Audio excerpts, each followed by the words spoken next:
Yeri gəlmiş, Trump'ın bir açıqlaması da var idi ki, İran artıq bizə atəşkəslə bağlı dəfələrlə müraciət eləyir. İranla bağlı məsələ belədir. Heç kimin İrandan heç bir tələbi yoxdur. Heç kim, nüvə silahıdır, yoxdur, onu razılaşıblar, çoxdan razılaşıblar, hələ indi yox. İrandan tələb olunan bir şey neft və nefti bizim icazəmizlə, bizim dediyimiz yerə satacaqsınız. Və indi Hörmüz boğazı da var axı. Hörmüz boğazı da onun tərkib hissəsidir, ondan ayrı bir məsələ deyil o da. Əslində yüklərin daşınması məsələsidir. Hansı yüklərin elə həmin neft yüklərinin daşınması məsələsidir. Və ona görə də İranla bircə məsələ qalır. Neftinizi biz satacağıq mı, satmayacaq? Amerika satacaq mı, satmayacaq? İran buna razılaşacaq. İranın alternativi yoxdur. İran buna razılaşacaq, rejim də qorunub saxlanılacaq. Mən hələ bunu fevral ayında yazmışdım, fevralın ilk həftəsində yazmışdım. Bu rejim dəyişikliyi üçün, bu insan haqlarının qorunması üçün aparılan bir müharibə deyil, bu demokratik dəyişikliklər üçün də deyil. Bu, qarşıdan gələn Çin-Amerika rəqabətində Çinin qol budağını kəsmək, Çinin əlaqələrini məhdudlaşdırmaq və Çinə hər hansı bir yardım göstərə biləcək ölkələrin hamısının Amerika Birləşmiş Ştatlarının çətirinin altına keçməsi üçündür. Venezuela kimi, Cənubi Afrika kimi və bayaq demək istədiyim... İran həmin adını sadaladığınız ölkələr deyil. Keçəcəkmi Birləşmiş Ştatların? İranın onlardan fərqi nədədir? Nə fərqi var? İranın onlardan elə bir böyük fərqi yoxdur. İranı biraz biz bəzən çox şişirdirik. İranı əslində qərb ölkələri çox şişirtmişdir. Çünki şərq siyasətində İrana çox ehtiyac var idi. İraqla münasibətlər sistemində, ərəb ölkələri ilə, İsraillə, o cümlədən proksi təşkilatlarının yaranması üçün İranın biz böyük olduğunu görürük. Adamları yatdığı yerdə dənləyirlər. Adamlar yatdıqları yerdə ölür. Rəhbərlik, siyasi rəhbərlik, hərbi rəhbərlik yatır və durmur. Siz bilirsiniz... Bəs mübarizəsini davam etdirən o zaman kimdir? Bilirsiniz necədir? Ringə çıxır bir döyüşçünü çıxardırlar ringə.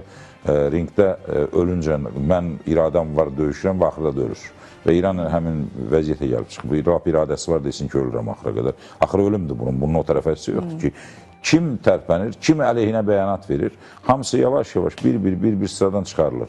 Kimlər lazımdır, hamısı götürülür, həm də nöqtə atışı ilə götürülür. Heç adam bilmir, harada gizlənir, gedir kənddə evində də gizlənir, orada da vurub öldürürlər. Yəni bu məsələlərdə... Qorunan liderlərdən, rəsmilərdən Abbas Araqçı və Pezeşkiyanı bugün biz xalqın içində gördük. Onlar nə üçün qorunur? Danışıqlar üçün? Yox, danışıqlar üçün deyil. Onlar ən yumuşaq tərəflərdir və həm də Sepahın sevmədiyi tərəflərdir.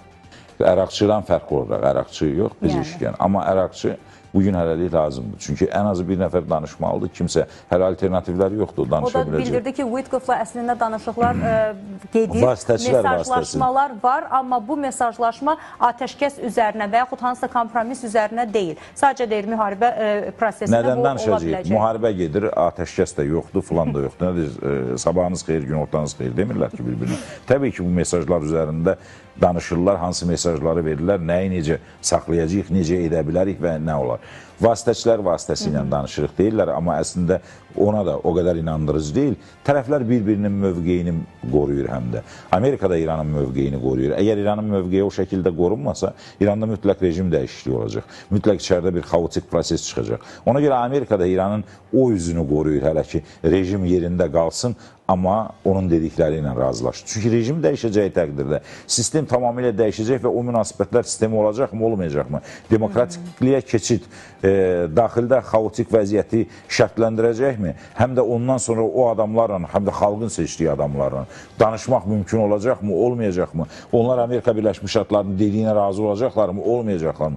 Müstəqil adamlar və yaxud da xalqın seçdiyi adamlar Amerikanın dediyinə razı olmasa yenidənmi hücum olacaq? Yenidənmi müharibə başlayacaq? Və bugün İsrailin dediyi məsələ ki, biz müharibənin yenidən başlamayacağına və yaxud da bu son müharibə olmayacağına.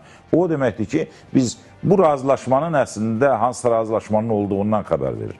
Və o xəbərdarlıqdır ki, razılaşma pozulursa müharibə yon olacaq. Biz söz vermirik buna. İndi maraqlı məqam odur ki, İrandan əslində tələb olunur ki, nüvəni zənginləşdirməyin, digər prosesləri həyata keçirməyin. Yəni, İran üzərinə tələblər çox qoyulur.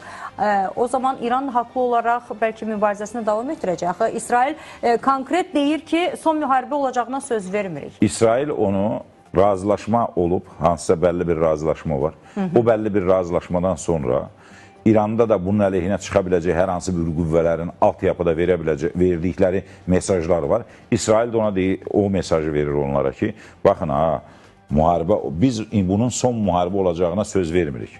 Demək ki, bu müharibə haqqında razılaşmışsınız artıq, qutarıb. Ona görə deyirsiniz, son müharibə deyil. Əks təqdirdə bu müharibə bitməyib ki, sən gələcək müharibənin anonsunu verirsən. Bu müharibə bitməyibsə, sən gələcək müharibənin anonsunu niyə verirsən?